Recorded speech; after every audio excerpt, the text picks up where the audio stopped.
agent on the phone. He's not here. Take a message. Wow, she's got her agent on.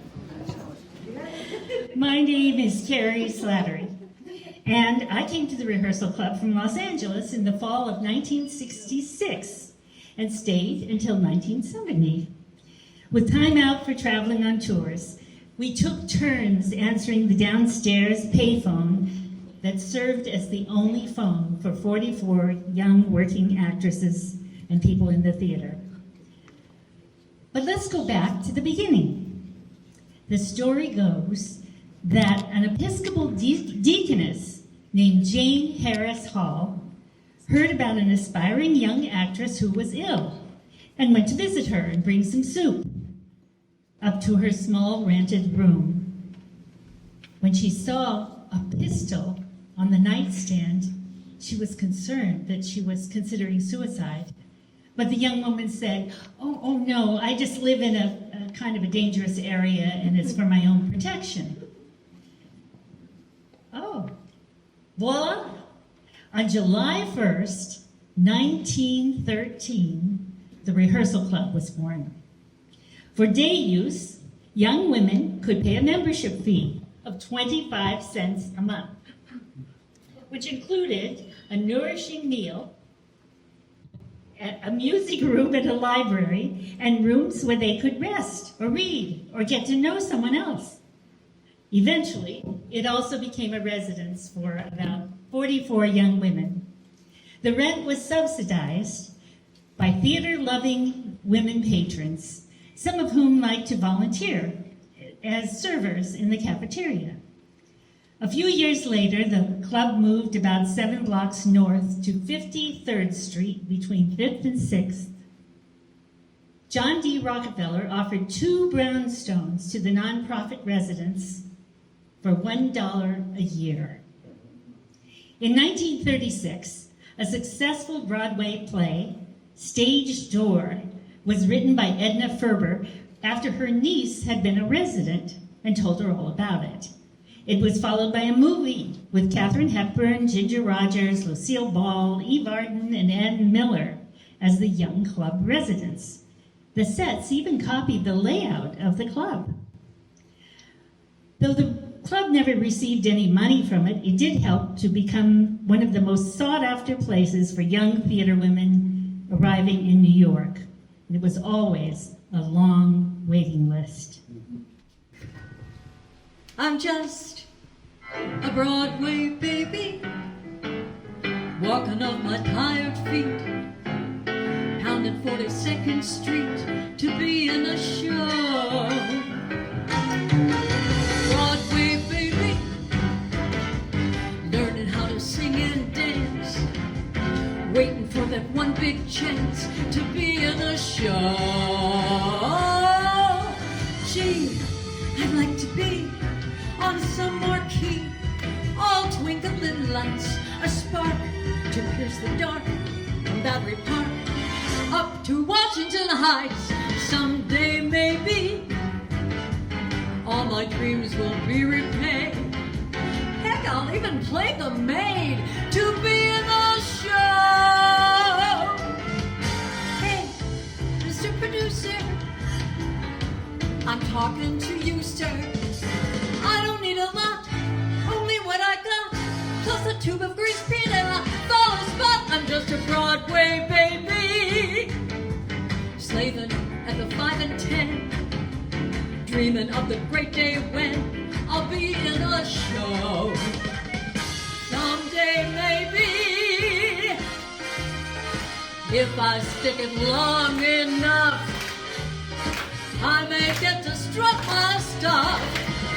Working for a nice man like a Ziegfeld or a wise man in a great big Broadway show.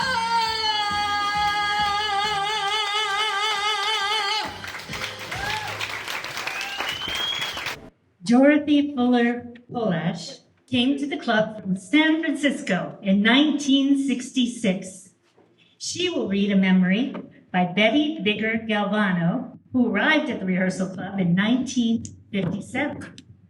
Her story, Ed Sullivan to My Rescue, is on page 37 of the new book, which we have here, Cinderellas of West 53rd Street. Not many people can say they've taken a bath on live TV, but I can. It was Sunday, November 1957. Most of that morning had been spent rehearsing for the Ed Sullivan Show that was to air that evening at 8 o'clock. Television shows were live in those days. Rehearsals were intense. When cameras rolled before the live audience, there wasn't any room for mistakes, though unfortunately mistakes did happen. For my scene on Ed Sullivan Show that night, I would be sitting in a bathtub without water, but with a towel wrapped around my head while Tony Bennett, who was really on the show, was singing Because of You. Then after I got out of the tub and put on an evening gown, I would be introduced as one of the top 10 models of the country, and I should have been filled with excitement. But Ed had known me from many shows, and he asked me what was bothering me. And in a trembling voice, I explained to him that week, someone had followed me from home from the lab where I worked at NYU and tried to strangle me with some leather straps. A law student had saved me from tragedy. Now it was impossible to stay in the same apartment. I couldn't sleep or eat. I had to find another place to live. Ed Sullivan was aghast. How frightening. You have to move, he said in a very concerned voice. Immediately, he had his secretary make a phone call. A few minutes later, he told me to go up the street to the Rehearsal Club at 47 West 53rd Street, a small distance from where we were working at CBS Studio on 6th Avenue and 53rd. I still had time on my break to go meet a Mrs. Keck, who would be waiting for me. The Rehearsal Club was located in an old, rundown brownstone building. I had never heard of the place, and as I walked up the chip's front steps, I reminded myself that this was no time to be choosy. Having narrowly escaped death, I had to move. Mrs. Keck, a stout lady in her early 60s with salty gray hair tied up in a bun, met me at the door. She met me at the door and said, "You are lucky.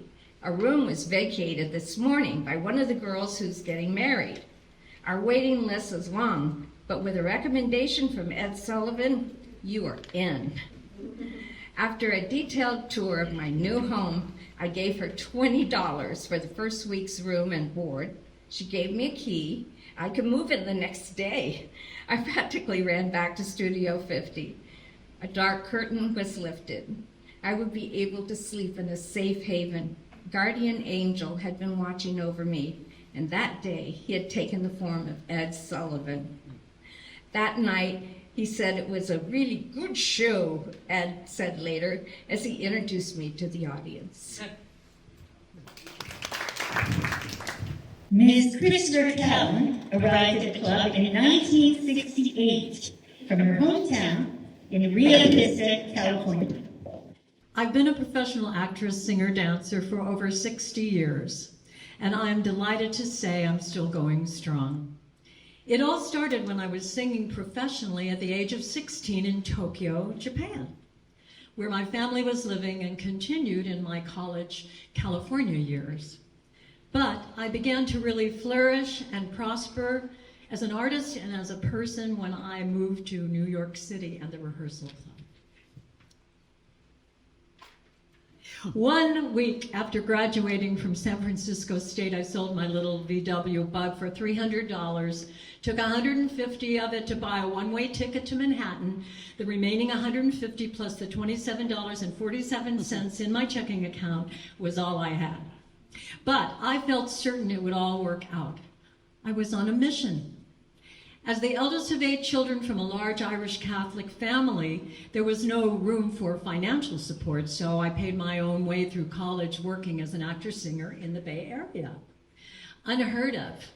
But now I was finally moving into the big time. I knew one person in New York City, my friend and first roommate from San Francisco State, Carrie Slattery.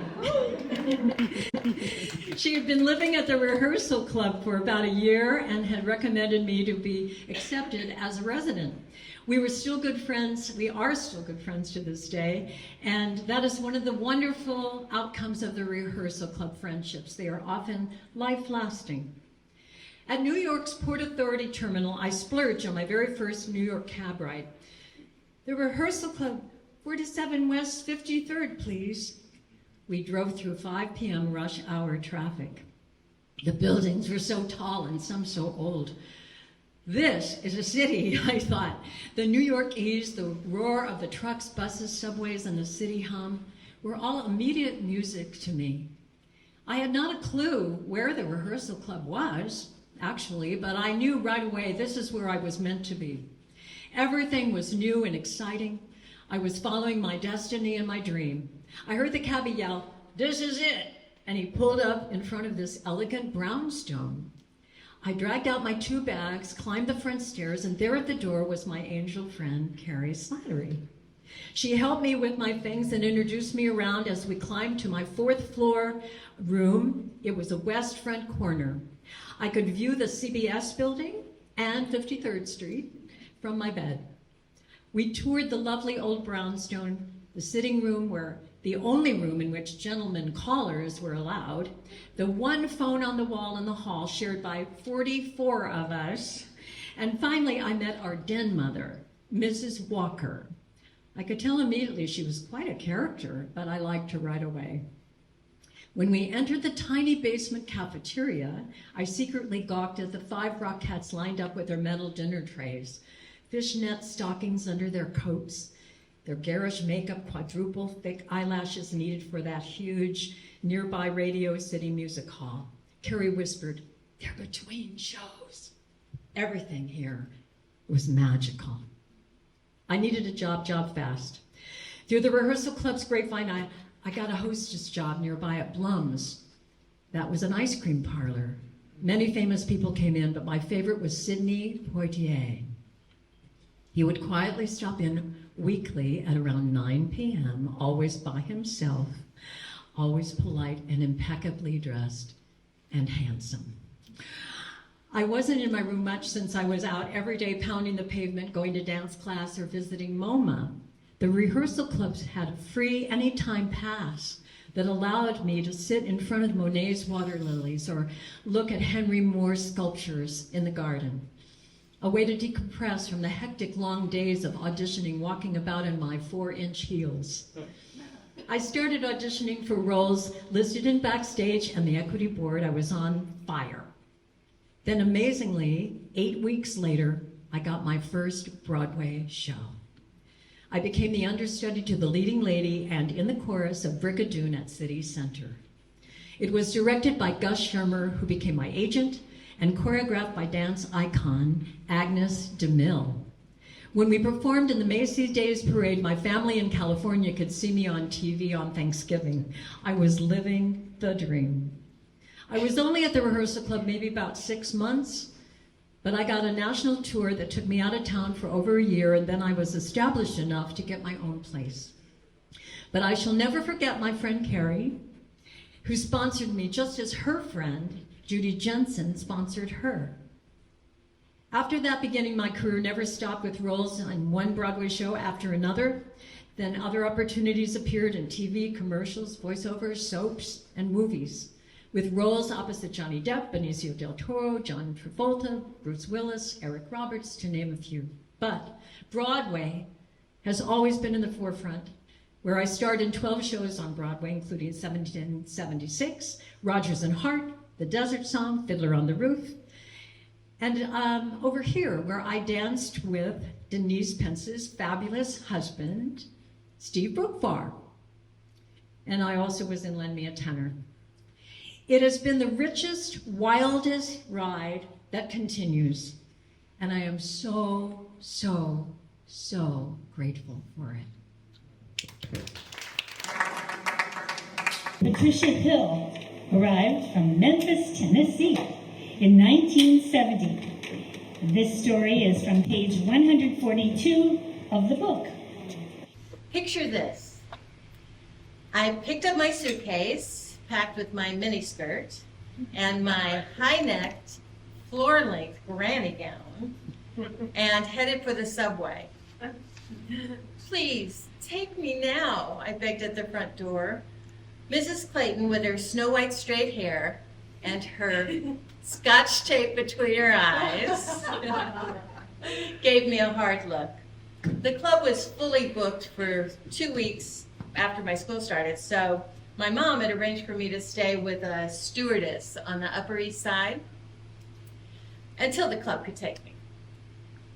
However, about 3 days after returning home from the School of the Arts, I found my luggage outside the door, and she locked it and changed the keys. I was stranded. I just sat down and cried. After a few disastrous episodes, I headed to the rehearsal club early, and Mrs. Clayton, the house mom, agreed I could stay for that night only. I dragged my suitcase, gratefully, up the 3 flights of stairs and went into a huge room that had 2 people already staying there, and one other girl that was just for that night. And I had my cot. It was the beginning of having a New York home. The bathroom, tub and sink were down the hall. I was 5'10", and having just a sink to wash your hair in meant a lot of manipulating and draping. But the brownstone had been built in the late 1870s. So there was no air conditioning, and the heat was steam that would clang and hiss. We had 2 buckets, one full of sand and one full of water, and that was our fire extinguisher. So it was like living in a 1930s movie, and I absolutely loved it. I got a part on the Doctor soap opera. It was shooting at Rockefeller Center, which was very close. I ended up doing under 5s probably once a week. And I also got off Broadway shows, but they rarely paid. The ladies at the club helped me get hostess jobs and a hat check, but I never got the golden ticket. I never got the Russian tea room with Annie O'Donnell. I had so many roommates. I had an opera singer from Florida. I had a violinist from Vermont.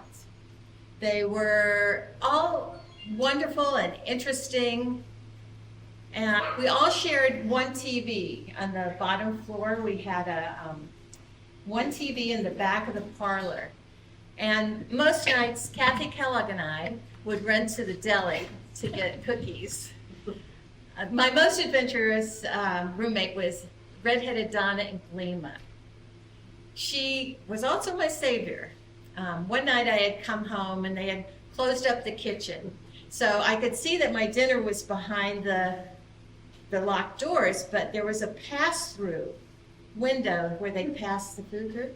So I thought I could wiggle through with just the right. So I started. Unfortunately, I got stuck. And if it hadn't been for my dear friend Donna, I would have definitely been caught. She also saved me because I would do sleepwalking. And she caught me on the 4th floor before going down the stairs. So over time, some of us changed jobs, like me. I ended up with 45 years of cinematography. Now that's a story. But most of all, it was the friendships that have lasted for us that made it so important. I was always fascinated by all the activity in the TV room. Ballet dancers from the Metropolitan Opera Ballet were forever bandaging one another's bloody toes or knitting pink leg warmers. Rockettes from Radio City Music Hall would dash in to grab a bite before rushing back for 5 shows a day. There was a continuous stream of music from show tunes, opera, and nightclub acts, coming from the downstairs rehearsal room, which we could use for free. There was always lively chatter in the line snaking down the basement stairs as we waited for dinner to begin. Girls were trading clothes, sharing tips about jobs. It was an unforgettable experience, and one that I think we're all grateful for. Melanie Mayron, from a Philadelphia suburb, lived at the Rehearsal Club from 1971 to 1973. Her story is on page 170 of the book. The brass ring. It was the brass ring. Sure, I had heard about the movie Stage Door. Don't think I had seen it, but I first heard about the Rehearsal Club when it appeared on a list of accommodations for young women heading to school in New York City for the fall of 1970. I looked into it and found out there was a waiting list that was for a year and a half at least. I started at the American Academy of Dramatic Arts in October of 1970 after having graduated from Wissahickon Senior High School in the well-known town of Ambler, Pennsylvania. Just kidding, Ambler was pretty small at the time, still is. And staying for a year at the Studio Club on 70th Street and 2nd Avenue on the Upper East Side of Manhattan. It was backed by the YWCA and was an old but rather large building with a place to eat, a large auditorium with a small stage, but a grand piano, many rooms upstairs with many beds and a toilet down the hall with several sinks and stalls. Not a 5-star facility by any means. All the girls staying there were attending every sort of school in the city, dramatic arts, fashion, modeling, or any number of other colleges the city had to offer. I was there for a year, waiting patiently for the Rehearsal Club to open up or to have people on the list drop out. At the end of the year, there was still nothing available. I took an apartment with a friend of mine from the American Academy on the Upper West Side on 74th Street, just down the street from the Ansonia Hotel and the famous gay club at the time, the Continental Baths, where a young Bette Midler was appearing regularly. And I started my second year at the American Academy of Dramatic Arts. I was going to become an actress if I had my say about things. A few months passed, the leaves changed color and fell away. Fall turned into winter, and then it happened. I received word. I don't remember how, by mail or by a phone call, which would have been the only way at the time. Before you knew it, I was sitting in Jan Clayton's office on West 53rd.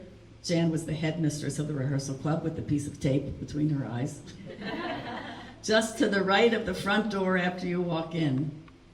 I sat across from her at her big desk, and she was telling me that they had a space for me and I could move in.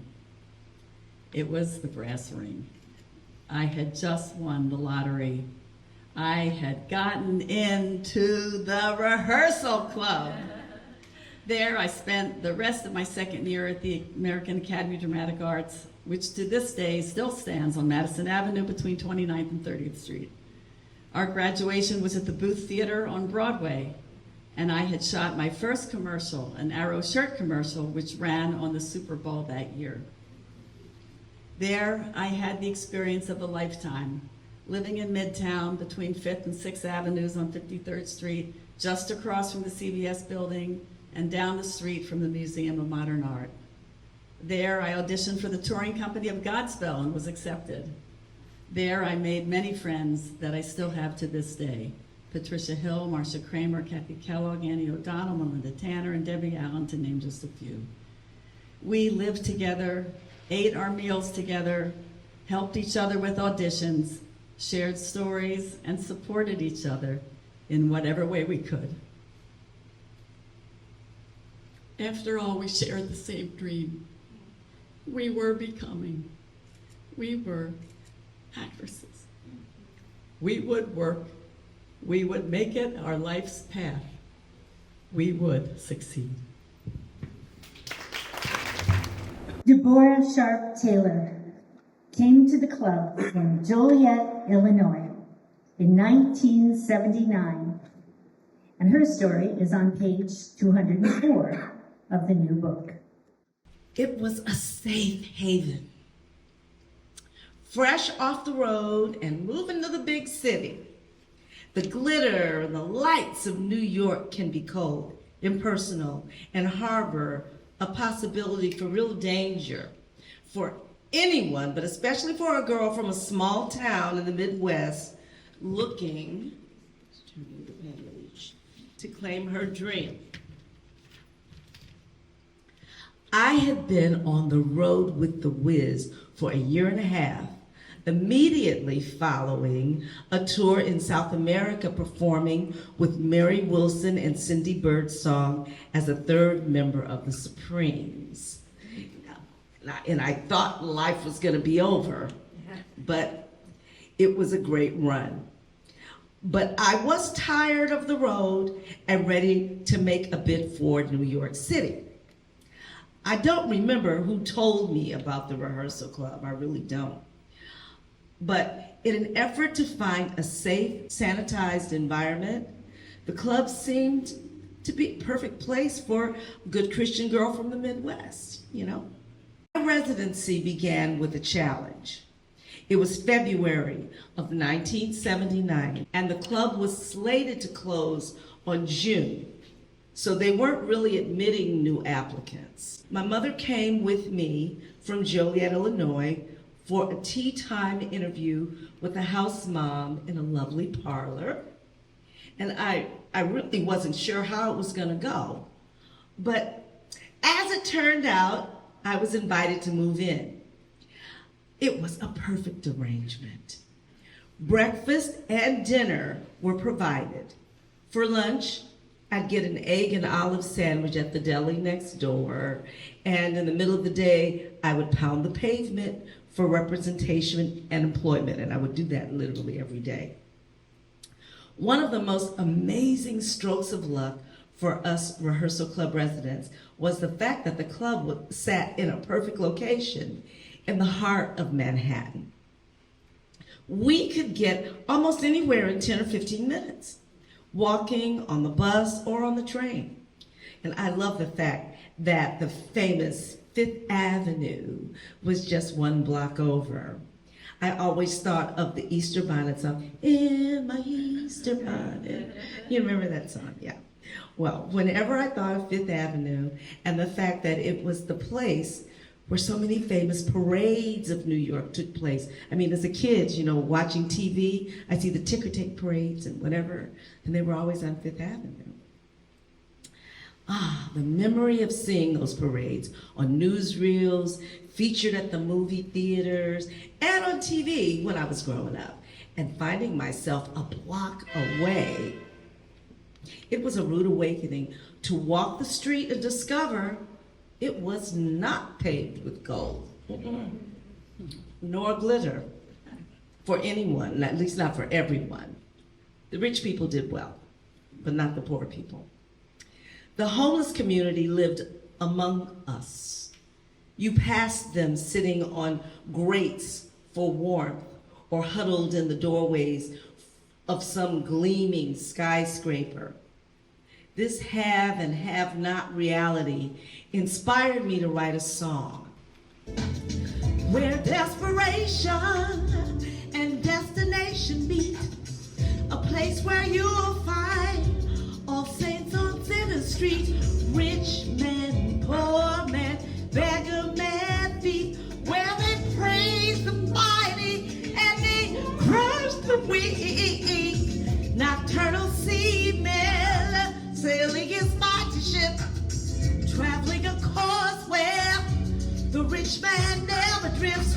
Cold lake, relay, losing his grip, painlessly searching for his golden gift on Fifth Avenue.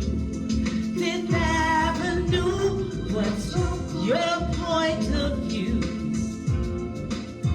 On Fifth Avenue, Fifth Avenue, which one are you? Destiny travelers, charting their private course, unfocused gamblers, their fortune to endorse, outsiders, insiders, win or lose, pacing these steps upon the courses they choose.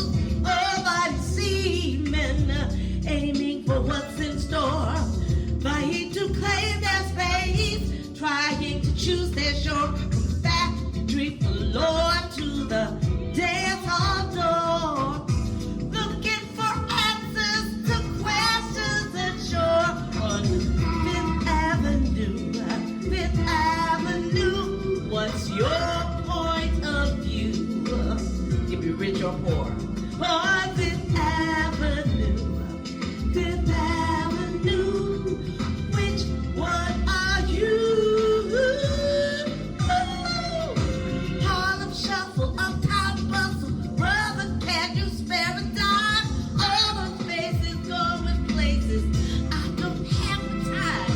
Each one looking outside into dreams where they think they belong, each singing their own song. Plastic cars get total strangers, all they need to give, arms always taken.